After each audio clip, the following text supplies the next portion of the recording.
This is nothing new. It's just that marijuana is now, after a long campaign, totally legal in Uruguay, and business has been booming.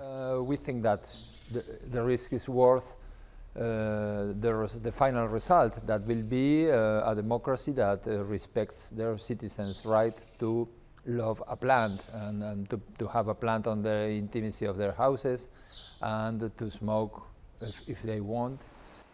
Each registered user can buy up to 40 grams a month from their local pharmacy.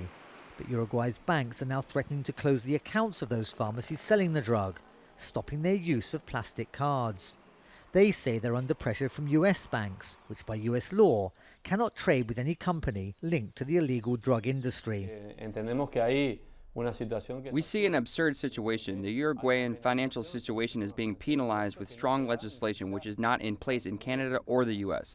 But this has nothing to do with drug trafficking. It's totally legal. Uruguay says the US has got it wrong, that their marijuana industry is now legal.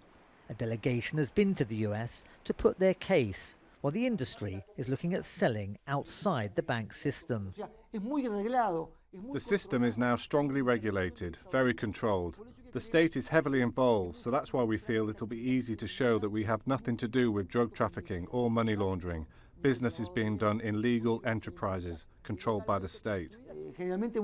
He says pharmacies are queuing up to sell marijuana when the financial obstacles have been removed.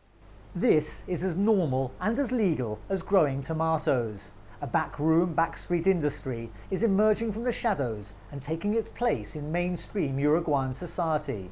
Those involved say there's no going back.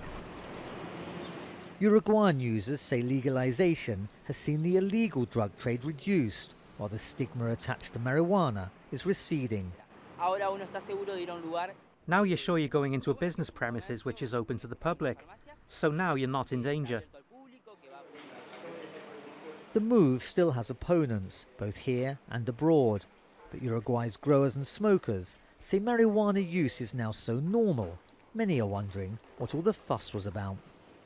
Daniel Schweimler, Jazeera, Montevideo.